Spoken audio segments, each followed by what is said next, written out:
This episode of The Tome Show is brought to you by listeners like you. Thank you to our patrons at patreon.com/The Tome Show.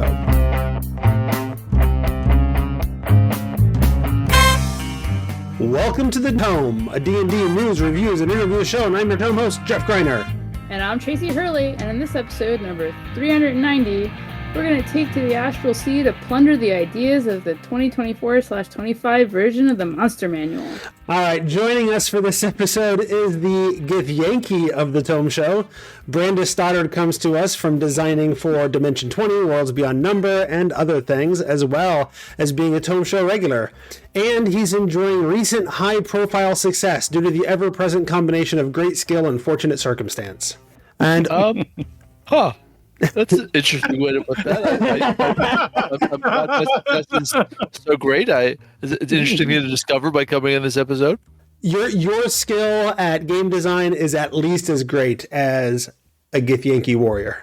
Fair enough. I rate CR3. That's more than I could really.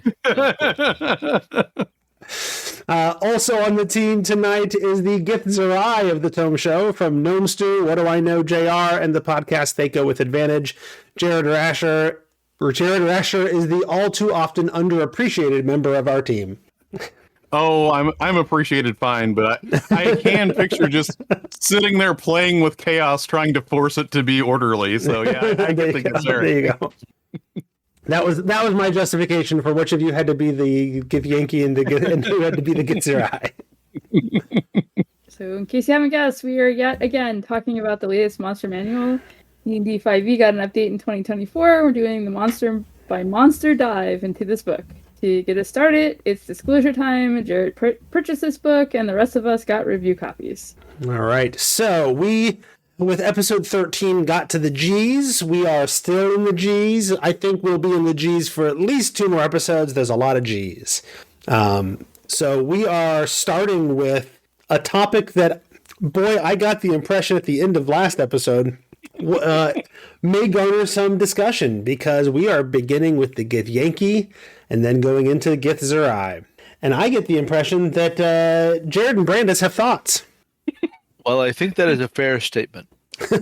Jared and Brandis have had thoughts they've shared quite a bit about this. Yep. So, for everyone's benefit, if this is your first time listening to the Tome Show, weird time to start, but cool. Happy to have you. Buckle up. Just want you to know, Jared and I, in different campaigns, each play a Githyanki PC. Mm-hmm. Right? And so we have feels about this thing. Also, in knowing the teachings of Zerthamon, they have become stronger. Right? That's a very important thing for me to get out here, because Dakon rules in Planescape Torment. That is what I need you to know. I'm pretty sure the teachings of Zerthamon applied are from Githzerai culture, are they not? They are. I'm saying I also care about Githzerai, but in a narrower way. Okay. Right. Because honestly, I think they're harder to use, but we'll get to that. I mean, I think they make more natural and easier adventures, but we don't usually get stats for them in that way. Well, we'll get to it. Okay. So, right off the bat, I think what jumps out at any reasonable viewer about comparing these stat blocks is the difference in lore. We've gone from a 2-page spread to what amounts to still about a whole page, maybe a page and a bit, which is a lot more than we get on some things, but like the only things that really distinguish the various Gith peoples from, an orc or a human or whatever are the lore, right? There's very little that's sort of special about their stat blocks alone, because, like, why do they have these powers? Well, that's lore now. Good game. You've the lore again. Like, their stats aren't going to tell a story by themselves, right? We named it psionic instead of something else, so there's your lore. Well, yeah. I mean, that's not nothing. Definitely. The fact that they're using a sword and it's doing, or a blade or whatever, and it's doing psychic damage, that's not mechanical lore. Uh-huh. And why do they have psionics? Like, why is that unusual? Is that something special about them? Answer: yeah, yeah, it is. Yeah, they have a story about that. It is sort of a big deal. So, this is a place where just cutting down the lore is a real loss to any way to tell stories with these NPCs. So let's be specific. What lore is missing? So I haven't done a line by line comparison. Sure. But we've gone from a really a page and a half, because there's a half page image there, with much smaller text, to a fairly sort of dispersed, like maybe it's a whole page of lore about the individual stat blocks, plus a few things about the Gith. But the 2014 book explains a lot more about Gith and Vlaakith and that kind of thing without giving us specific lore about the stat blocks. It kind of trusts that you can apply the stat block to the lore in a useful way rather than needing anything explained to you about that. I also kind of feel like the 2024 lore, especially for the Gith Yankee, leans a little more heavily towards Gith Yankee are bad because they follow Vlaakith, instead of going into like exactly what about their culture makes them dangerous and noteworthy and things like that. And also Vlaakith is, part of this lore. Yeah. So we've discussed before that the 2024 version of the book is a lot more, the lore is a lot more scarce. Yeah. The impression I'm getting is that that you find this particularly egregious for these entries. Right. This is, among other things, it's lore that I care about a lot. But I think that it is very hard to find any good source on this lore that is now in print, right? And I think that telling people, well, we just trust that you'll go search on Google for it, is a terrible answer. Sure. Right? Because there aren't a lot of even good printed sources that are all in one place to get this lore, other than the 2014 Monster Manual. And friends, if you need the 2014 Monster Manual to use the 2024 Monster Manual, it is a failure of a text. Sure. But I like my read of this entry, like that is a problem, but it's not more of a problem in this entry than any other time we've mentioned it, other than it's particularly important to you and you like the Gith lore that we're not getting. Is that? I think there's also a matter of weight, though, because when you cut that lore down and then you add a couple things in there that don't seem like they're major, but they are, it's changing the narrative of the species now, because there isn't the weight of all the stuff explaining the culture. There is, well, not to spoil it, I guess, but I will. There is Gith Yankee are a time bomb that will eventually serve the Mind Flayers again because they're too dumb to listen to the Githzere. That's the story of it now. Sure. Well, and I mean, they don't, like, I get like they really underplay the connection to the Illithids, right? There's like a sentence at the beginning and a sentence towards the end of the lore. So I get that. I think their destiny being impossible to escape and being caused by the Mind Flayers is pretty important. They don't need many words for that, but it also completely undercuts their own story. No, and you're not wrong, and that's interesting and that's important, and I wish it was there. I'm not going to argue that point. I just don't know that I agree that this is any more egregious than the lore cuts we've gotten in other places. Sure, right? I just like I feel like a lot of basic how do I use this in a way that supports a story is kind of missing, and I think it's going to sort of lead to a lot of people encountering, I don't know, Baldur's Gate 3 and sort of, oh, Baldur's Gate 3 is now the best available text for, Gith Yankee lore. That's kind of messed up. Read through the text of all of the plates that you collect during right. the game. Yeah. Read every plate, read every book, every scroll. Right. Your next best text is Planescape Torment Enhanced Edition. Sure. You play through Dakon's story. Like, come on now. Yeah. What about the titles on like DM's Guild? I don't know which ones are any good. Which is the same problem with Googling it, right? You don't know which sources are interesting and good and On DM's Guild, like the actual like second edition or whatever. that's true. Source book. Okay. And then there's the community stuff. And right, so the official ones, you can at least trust that it's part of what has built the story that preceded this. The problem with sort of getting lore from community sources, you have to pay to find out if it's any good. Right. That's just a fundamental product thing. That's how products work. But that's also not a reasonable answer to. Wait, you had said that they're Like, out of print, so I'm just trying to figure out which one that was printed, and is that potentially available on the DM's Guild? I imagine there's Well- some good lore from the old Planescape stuff. Sure. I can. I'm seeing I mean, multiple. fair enough. They have re-released things in PDF. I'm willing to be corrected on that. I was thinking of physical print, I admit, right? Because like I have a lot of Planescape stuff because Sam was insanely generous and bought it and sent it to me. But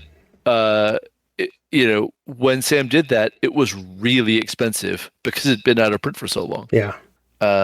Anyway, But PDF My options other are big- an option. Yeah. If somebody really wants to dig into Gith lore, you can get a bunch of it that way. That's a good point, Tracy. and my other big objection, my like deep objection to the stat blocks is in the second line of the stat block. Their type has changed from humanoid to aberration, and Yeah. I think that's sort of saying ultimately the Mind Flayers won over them and their desire to be people, because they aren't people anymore. They're just like things that affect humanoids don't affect them. They aren't people anymore. Right. It specifically calls them humanoids at one point, but no, they're changed now. The Mind Flayers won the victory over them. I think it's awful. And to take that one step further, it's not just the fact that they're aberrations. The story literally says eventually this time bomb that the Mind Flayers put in them when they modified them is going to go off, and they're going to be, Mind Flayer servants again. There's no escaping that. The Mind Flayers won. It's just it's inevitable. Purple things and things being inevitable. Who knew? I really hate that direction of the story, because I think that they are an interesting anti-hero faction, rather than Githyanki in particular are an interesting anti-hero faction. Vlakith is awful, except that they still pursue the hated Gaik across the multiverse. Right. They aren't all bad, right? Well, I mean, yes, they are. No, they're not. They're not. They're all bad, but they also have enemies that are also all bad. It's like saying devils aren't all bad. No, the devils are all bad. They're just also keeping the demon problem, population Jeff. down. That's the problem. They're not. They're free will creatures. When they were humanoids, they were free will creatures in 2014, and they fundamentally stopped being free will creatures. Yep. And I think that's wrong. Sure, I get that. Genuinely, it's offensive. I get that, and that's it's interesting to me that this is the book. This is the series of books where they went away from certain species being fundamentally evil. Drow are no longer fundamentally evil. A lot of things are no longer fundamentally evil. I don't know why that doesn't apply to Gith, who specifically have like an exemplar that's popular in the media and in the culture right now in Baldur's Gate 3, who is explicitly not fundamentally evil. So I guess She's sort of a jerk. She's sort of a jerk, but you can interact with her and get her to be less of a jerk. Yes, absolutely. Yeah, depending on how you play the game, she can finish the game effectively being a neutral good or chaotic good revolutionary, right? Right. The thing that's funny to me is if someone comes to D&D not knowing the definition of different monster types, and they look at this artwork, do you think they're looking at this artwork and saying, well, those aren't humanoids? Right. No, the change to aberration, like, I guess I get what they're doing, and they did this in a bunch of other places that sometimes, okay, fine, sometimes that's dumb, right? We talked about it before with other monster stat blocks as well that suddenly became Fey when they previously weren't, or elementals when they previously weren't, or whatever. Would I prefer them as humanoid? Absolutely. Would I prefer them as less, like, if the lore was there to describe that they are part of, they are generally part of a fundamentally oppressive and evil civilization, but not necessarily force them into being evil, which feels like something that they would have not done if they had left them as humanoid. And maybe that's why they made the change. I don't know, but that's a lore issue. You know what they could have done if they had a little bit more lore in the book, though? They could have mentioned the Shassel Kul, which is the whole organization where the Gith are trying to reunify and forge a new, unity together, bringing their people back together again, which is an organization that just isn't just one hero who happens to be the good one. It's an organization. It's a significant number of them that are part of this. I mean, in fairness, the Drow also aren't just one good one. There's the whole following of Illustrae. But Jeff, I have argued that for decades. But the books sort of acknowledge that now by getting rid of Drow as a monster. Yes, no, I'm with you here. I'm understanding. Like they went so far into like, oh, goblins are people, and you don't just like slaughter them; you interact with them. Mm-hmm. Oh, but they're Fey, so we didn't really commit to that. Right. And no, there were some choices that I'm not. Well, there are choices that I don't agree with and won't hold at my table unless it suits the story I'm telling at the time. Right. But you shouldn't have to file off the serial numbers for a new player, for example, to come in and completely misinterpret what a entry is. Right. And also, at least until they re-release them, a Githyanki PC is not of the same type as a Githyanki NPC, and that's stupid. That's like, okay, the game physics are breaking down because you need to know whether something is, like, I guess when something was published in order to know if it is a valid target for charm person.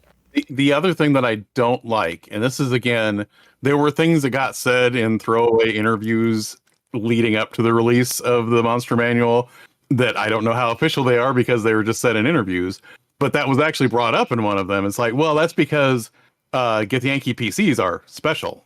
So maybe if you're born genetically different, you aren't born an aberration that doesn't have free will. It's stupid.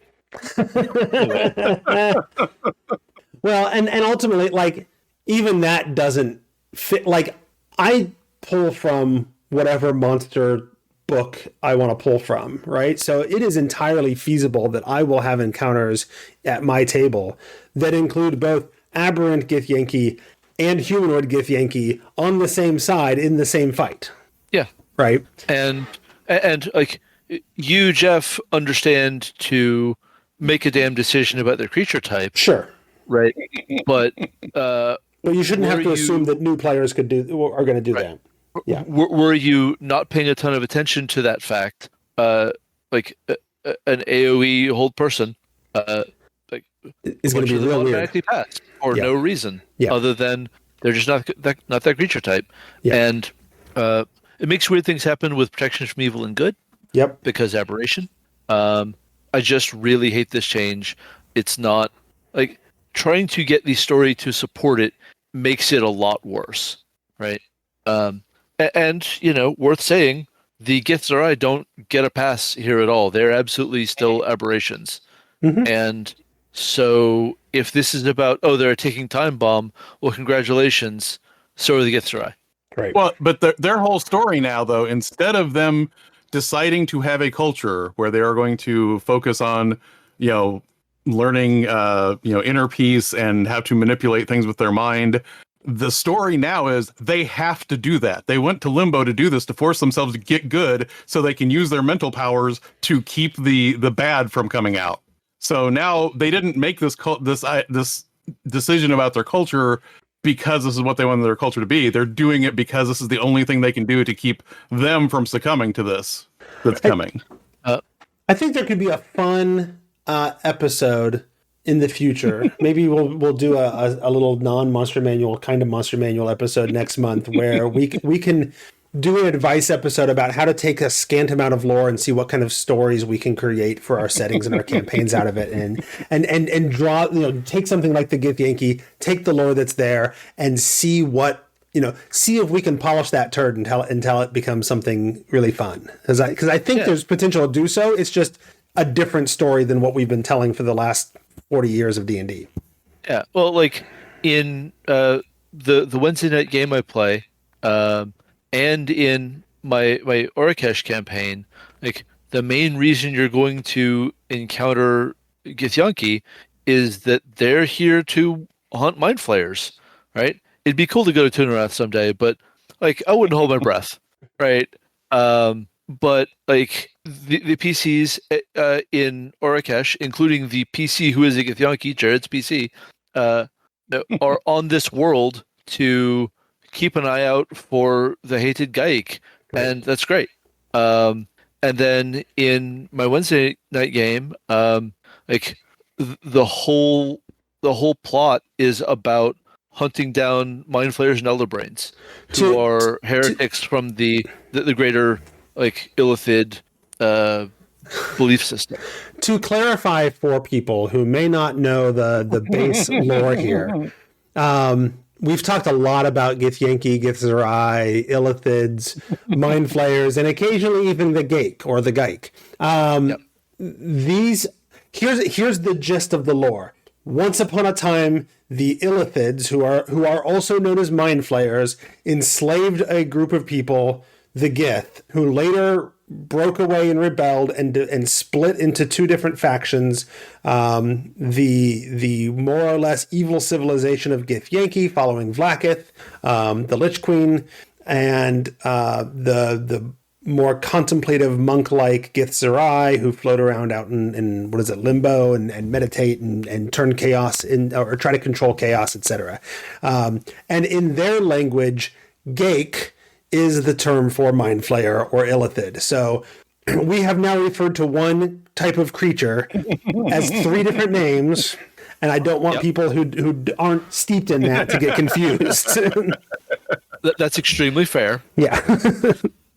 So we are 25 minutes into this conversation. Should we look at the stat blocks? Sure. Okay. Sure. I got a whole line into this. I got 2 lines into the stat blocks, and lost my damn mind. No, and that's fair.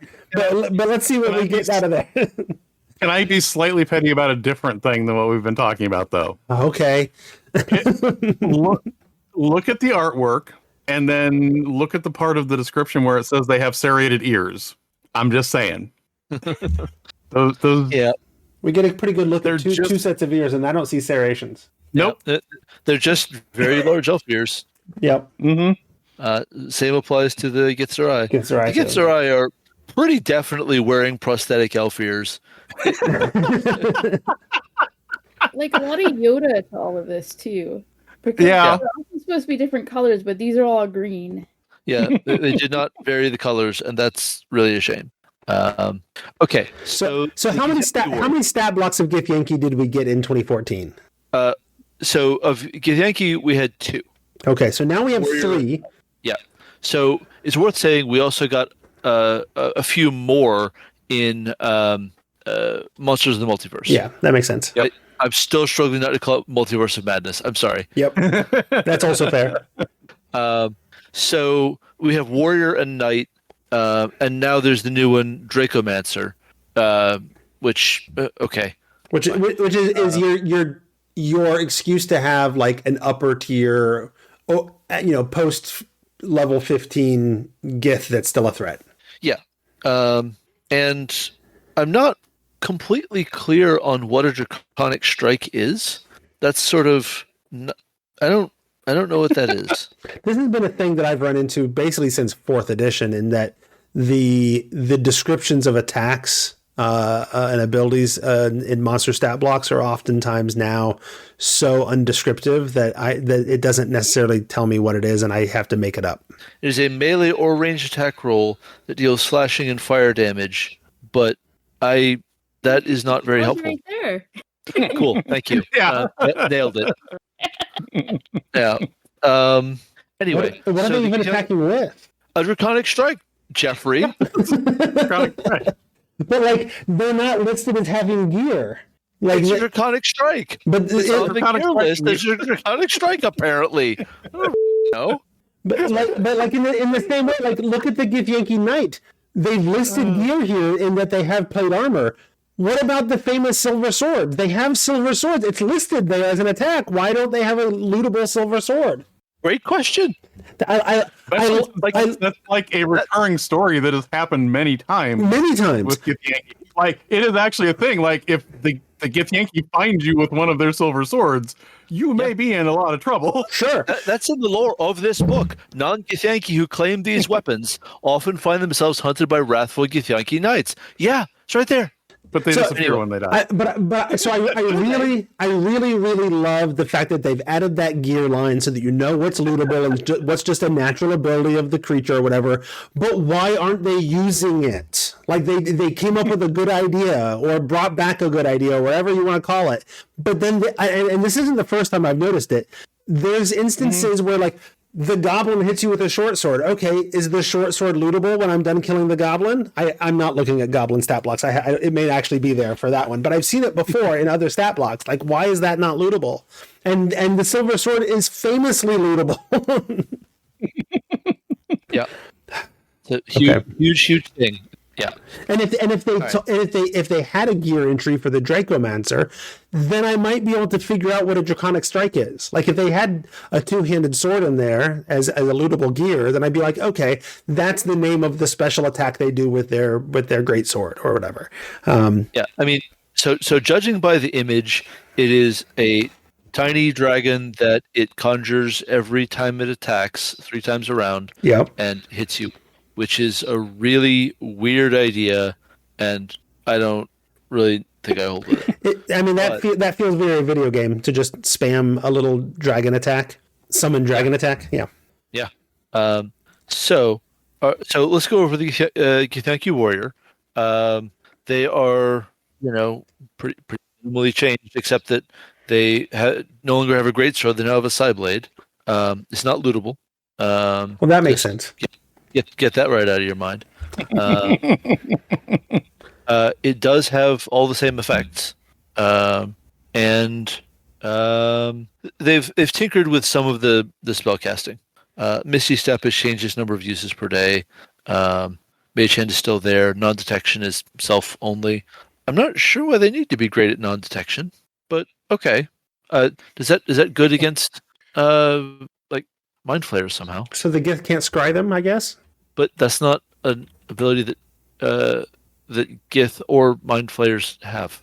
Wow, I mean, some of them can cast spells, and then you can mix and match and make them do that if you want to. Shush. The ones that use arcane magic are heretics, Jeff. Come on.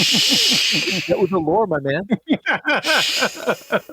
This is such a big story point in the game I'm playing. So, yeah. It's so detect thoughts is what it is helping you against. It's about detect thoughts. Okay. See, I'll give them that one. It's about detect thoughts. Fine. Okay.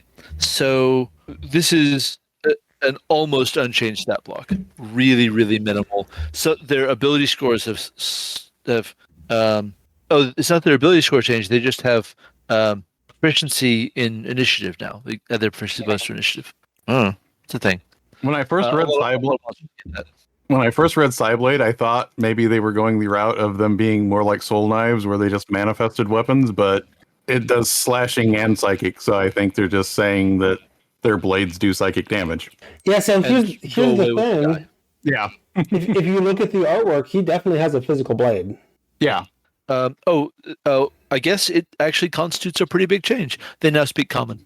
They didn't used to. And so the same is going to be true for Githyanki Knights, who have picked up, like 26 hit points. It's not bad. For CR8, 26 hit points, pretty good. Then let's see. Their spellcasting is they've lost a use per day, and they've lost jump, which is weird because it's a Githyanki thing, right? To have basically a force leap, and it's a shame because jump is actually good now.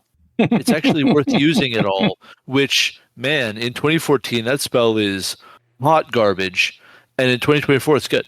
Like, there's a reason to use it at all. Why is it better now? A bonus action to cast. Yeah. No concentration. That's right. Duration. Like, it changed in a bunch of ways at once. There's a bunch of spells that have previously been completely non-useful because they take an action to cast, and it's like, okay, but like, or I could do something. Yeah. So turning it into a bonus action alone is makes it worthwhile. Yeah.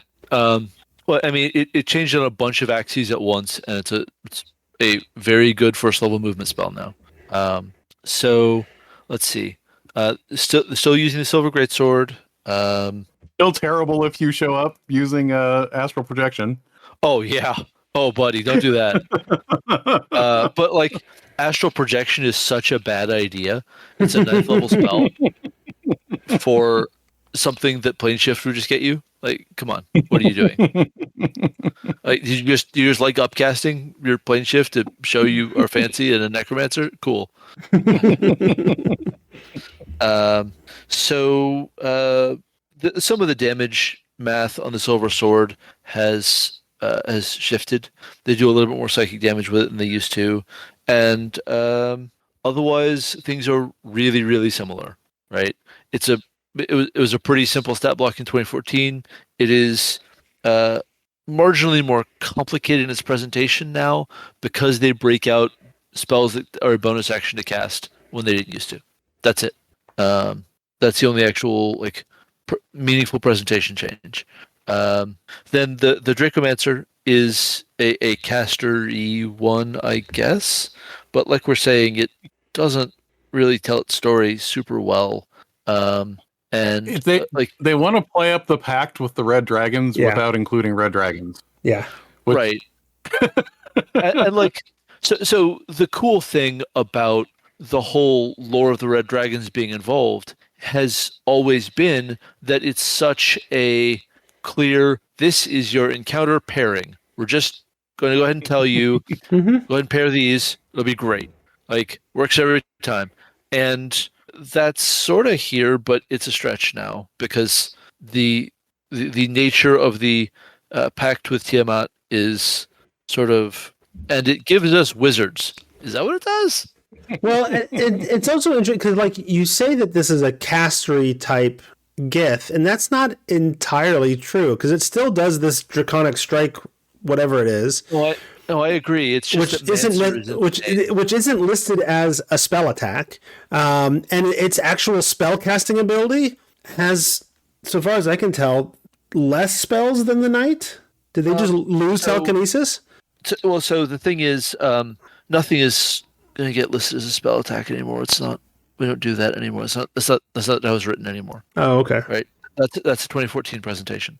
That, I mean, they got rid of because it gave you too much useful information. Right. I was going to say I find that actually to be helpful, but okay. There you go. And like, they have Conjure Dragon's Breath, which does half fire and half force for reasons that are unclear. But a 90-foot cone is a big friggin' cone. Yep. That is a big area. But then if they're the castery type, yeah, they're like basic attacks. The Dragon's Breath and the Draconic Strike, like, they feel spell-ish. But in terms of actual spell casting, they have less than the knight, which is half the CR. Yeah, right. But what I can tell you is that they're using int as their attack stat. They're doing what into their attack stat? They're using intelligence as their attack stat. Oh, sure. The math is like, it's an intelligence. It's definitely an intelligence thing. But I don't understand the story. I don't understand the story of why Githyanki Dracomancers forget how to cast telekinesis. Well, like this would I- be. Sorry, go ahead, Jared. No, I was just gonna say I figured it out. The dragon shaman has been missing since the 3/5 dragon magic supplement. This is where they went. This is where they went. Yeah, I don't get spells. I just get vague draconic magical abilities. They time traveled. So I will just say, I know what stat block I wish were here. It should be a Gish. It's like the most classically Githyanki thing. It's where the word Gish comes from to mean fighter mage. Right. That would be cool. That would be cool. But it doesn't specifically play up the dragon thing. So Yeah. No, but if you go to Mordenkainen's, there's a CR-14 Githyanki Supreme Commander, and the way it plays up the dragon thing is it says they usually ride red dragons. yep. There you go. So I am going to traipse boldly forward into the Githzerai so that we can ever finish this episode. We're gonna have a whole episode and only talk about the gift. We are That so is like sorry, and also we Sam and I warned would you. do. So the Gith conflicts table on page 136. I mean, of course, that's cool. That's actually good stuff. Yeah. I would take a table 3 times this size and be perfectly happy, because this is closer to being like, what do I do with these useful than anything else in here, really. Like the issue that I've always had with Githzerai is just if my players don't go to limbo, what do I use these guys for? And like that's why I like Dakon so much in Planescape Torment. He's out doing something. Yeah. Like rather than sort of chilling at home trying to control limbo. And that's where that table can be helpful. Yeah. So the Githzerai monk is, still doing a lot of the same stuff.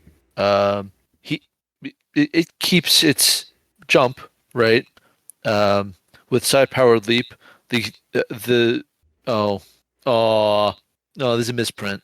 What is? Bonus actions. Psi powered leap 2 per day. The Githyanki casts jump. Which they do have fixed in D&D Beyond. Yeah, I have both D&D Beyond and the physical book in front of me, and that's something that they changed. Yep. It happens again in Psionic Defense. Yep, Yeah. it does. Okay. And in the other stat blocks as well. Yeah.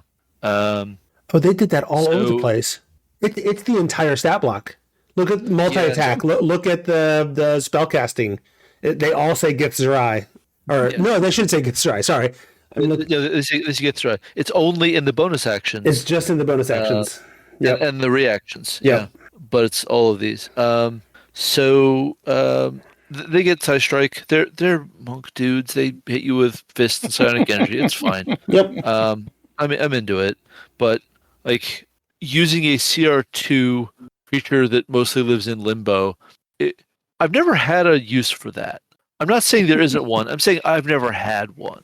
There's a lot of D&D monsters that I have enjoyed since 2nd edition that I enjoy having in my multiverse. I enjoy having them in my setting. I can envision campaigns where they are useful and their story gets told, and that I've never used. The Spell Weavers are another one that I love the idea of the Spell Weavers, and I've never used them. Don't get me started on Spellweavers. Yeah. That's one of my favorite.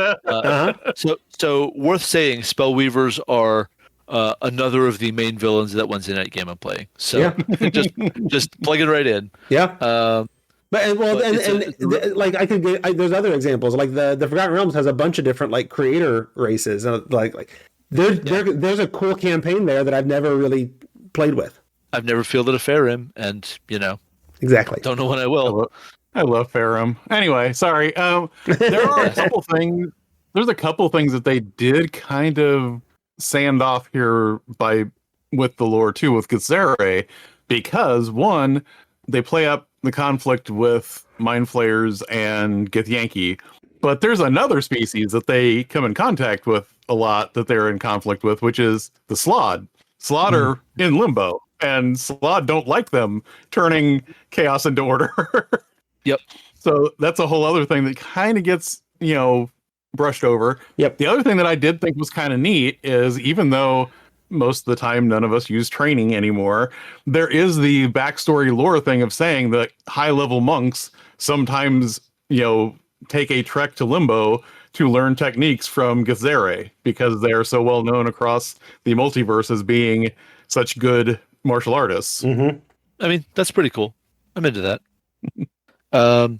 So the Zerth, as the next stat block here, they have picked up 10 feet of speed. Which makes sense for a monk that's leveled up. Yeah, definitely. They're about the same on their unarmed strike. They should really learn some flurry of blows, guys. You have to learn flurry of blows if I'm being monk. But in defense of the person actually writing the stat block, balancing that would be a nightmare. Sure. I would not do that. And for the DM to have to roll 4 attacks for each of 2 or 3 of these guys in a fight. Oh no, too much. Move on. Just tighten it up. Yeah. And their spell casting for both them and the monk is trimmed a bit. Phantasmal Killer, they get to use the level 6 version. It's better. I don't know how much better off the dome, but it's better. And they don't have to list psychic defense anymore. They can just build it into the AC and not justify ACs. Mm-hmm. They don't have to tell you where ACs come from. Yeah, I mean, they're still functioning basically the same. And then I assume that our high level stat block is new from 2014? Yeah. Okay. The Githzerai Scion. But I absolutely know what you're getting with the Githzerai Scion. That's not a mystery. And their main thing is a psychic warp attack. Ultimately this works very, very much like the Dracomancer, except that it doesn't have a recharge attack. Yeah, it's interesting. The Githyanki and the Githzerai form a natural mirror, but we don't have a mirror in the stat blocks. If only in the fact that the high level Githzerai is CR 12 and the high level Githyanki is CR 16. Yep, absolutely. And so what I personally take from that is if they're going to go head to head against each other, which is would fine family fun as far as I'm concerned. Sure. The Githyanki almost certainly is, 1, maybe 2 Githyanki and a red dragon, right? Yeah. Against probably a monastery of Githzerai. Well, and that's kind of the narrative. I don't know that that's an inappropriate part of the narrative, and I think there's a lesson to be told there of how it's more useful to be in the world doing things than secluded from the world looking inward only. Yeah, and I really like they even include the mention of the Chakma for the Githzerai Scion. That makes me happy. Yep. It's a rare deep cut inclusion, and I'm for it. Well, now you have to tell people what it is. All right, so it's a foray into mind flayer colonies. It's how the Githzerai go hunting. They form a Rakma and go hunt mind flayers and murder them, which is fine. It's good. And uncover the secrets of how the ancient Gith were transformed. Sure. Yeah, I'm basically fine with the Githzerai stat blocks other than the creature type. Yep. I do kind of wish the Githzerai Uniter had ended up in here, not just so that they could get the Shassel Cool in here, but because I am enough of a nerd that I kind of like the Githyanki and the Githzerai being your Vulcans and your Romulans and having a Spock in there trying to get them to reunify. Yeah, that's solid. But I mean, that's the kind of thing that's cool. I don't know that I need it in the Monster Manual. I need that in a later supplemental book that dives deep into, creatures of, I don't even know what would combine. I don't know what theme book would justify both the Pirates of the Astral Sea and the monks of of Limbo. But you're getting to my point, right? Yeah. I mean, apparently it can be a book about aberrations. That'll be where we get all the lore for the Gith. And Brandis is happy about it. Yeah, especially if they hire me to write for it. It'd be Yeah, great. there you go. Very good. Okay, so Always available, never free. can we talk about something other than the Gith for this episode? Because right now find out. there is a 0% chance we finish the G's in 2 episodes or in 3 episodes. So let's talk about Glabra Zoo. How about that? This is our once per episode reminder that the organization of the book sucks, and the Glabra Zoo are not listed under demons, but they have their own separate G entry. Yeah, So it's hard to use well. Glabra Zoo are, if you're familiar with D&D demons, they're the ones with the big giant pincer claw arms, but then also the little human-sized arms below them. And they're kind of, if I remember the hierarchy, they're one of the higher powered or mid-level sort of lieutenant demons. Am I wrong? Like CR9 is definitely up there, right? Yeah. Okay. They're not Goristros, they're not Meriliths, they're not Valors.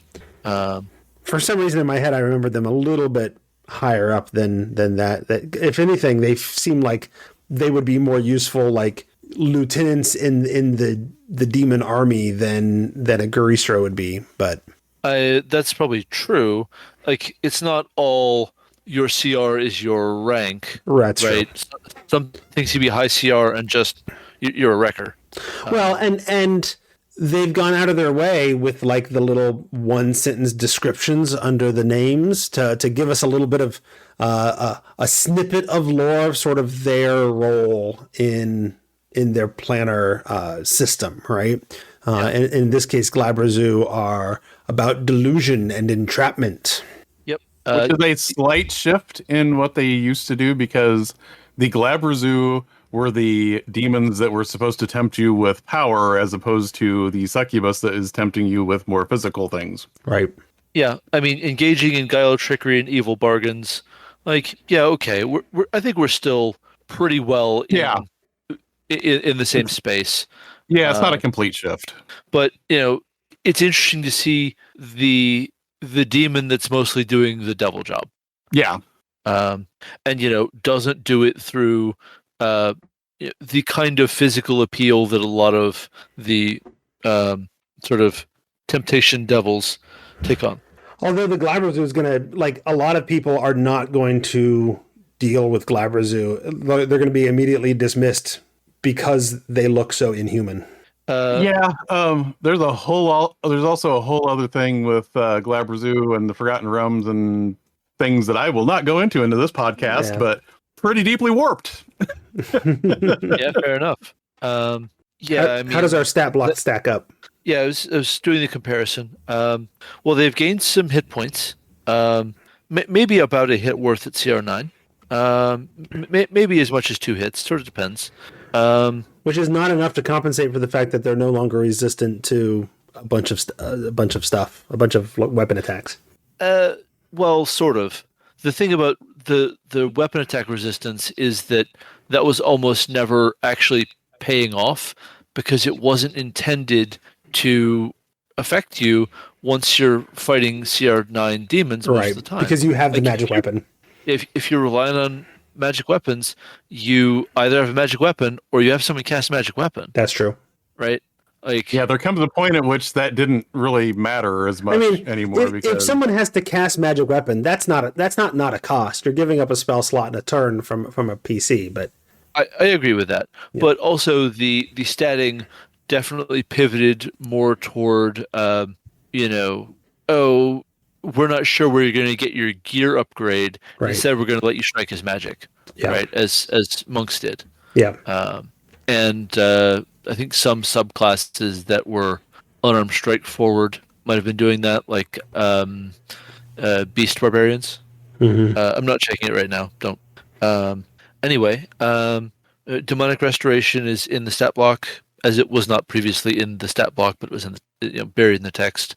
Let's see. Their spellcasting is the same, which is honestly kind of surprising to see that little of a change. Mm-hmm. same DC and everything, just completely right down the line the same. Still, it's changed from pincer and fist to pincer and pummel. And I guess it's better that they're not fisting their opponents, but right. Fine. I'm guessing that's where that change came from, as opposed to the dragons that do nothing but, what was it, rend attacks now or something? Rend. Yeah. Rend. This change seems more about DMs not being at the table at Gen Con talking about fisting their players. Yep. It was always just a little uncomfortable, just gotta relax and enjoy it. But the damage on pummel is a lot better than fist, and it's a dex save rather than an attack roll. That is different. I think the visual is intended to look something kind of like Agent Smith pummeling Morpheus. See, I went Goro from Mortal Kombat. Fair enough. It grapples you with the pincers and then pummels you. Yeah. Just like for it to get to ignore armor like that, that's what I kind of take away from it. Mm-hmm. Is that it's supposed to be this, this insane flurry. And it can't do the pummel unless it's grappled you with the pincer. So it's not like it's just doing it for free. And you do still get a save to try to reduce it. So. Yep.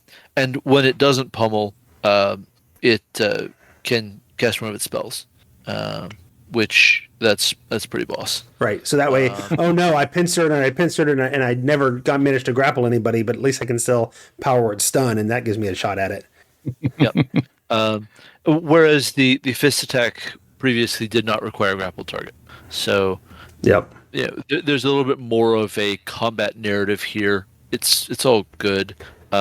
But previously it could make 2 attacks with its pincers and cast 1 spell, as opposed to pincer, fist.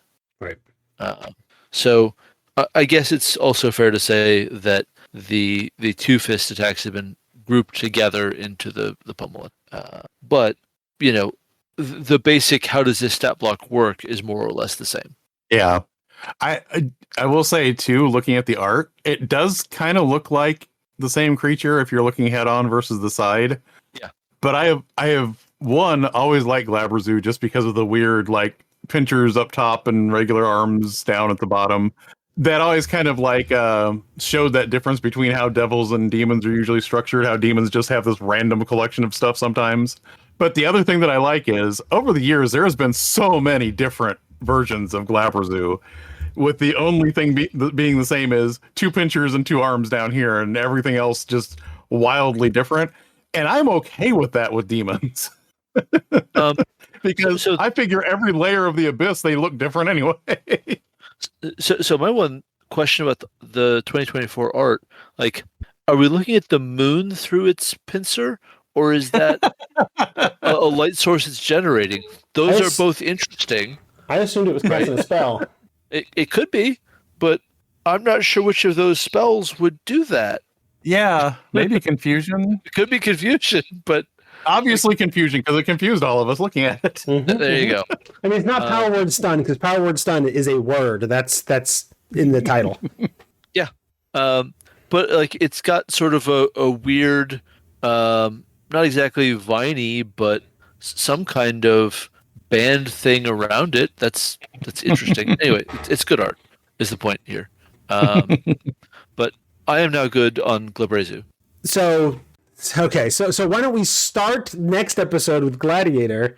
We've whittled through the G's here, but it was a small slice that we took out in this whittle. You're just giving us time to look up quotes from Gladiator and throw them out there. That's fair. That leaves us with the interesting conundrum of who am I going to call a gladiator at the beginning of the next episode, and who gets to be a knoll. Guess time will tell. But we'll go ahead and call that the end of the episode then. I want to thank Jared for joining us. Jared, if people want to find more Jared Rascher, where can they do that? So you can find me at gnomestew.com. I have some articles up there. You can find some of my older reviews at whatdoiknowjr.com. And also, you can hear me and my friend Ange on Thaco with Advantage, the podcast that we do talking about D&D and other fantasy RPGs. Awesome. And Brandis Stoddard, thank you for joining us again. Where can people go if they want to hear more or get more Brandis Stoddard in their lives? If you are not yet sick of my nonsense, God bless you. You can find me on Blue Sky at brandisstoddard.bsky.social. You can find me on the Tome Show Discord. My personal blog is brandisstoddard.com, and my Patreon is Brandis Stoddard. All right. I also want to thank everyone who supports us by being patrons over at patreon.com/thetome-show. You can join them for as little as $1 a month, and it helps me pay the bills and keeps the show going. Special thanks go out to our higher tier supporters, Doug Palmer, Hyperlexic, Barrick Blackman, and Michael Harrison. But thanks in general goes to all of our patrons. If you'd like to contact us, you can send email thetomeshow@gmail.com. You can also find us on social media. I'm often Sarah Dark Magic, that's Sarah with an H, and Jeff is Squatch, SQUACH. And we're going to call that episode 390, where, good grief, I got and didn't write any outro. As we discuss the Monster Manual in this episode of... The Tome.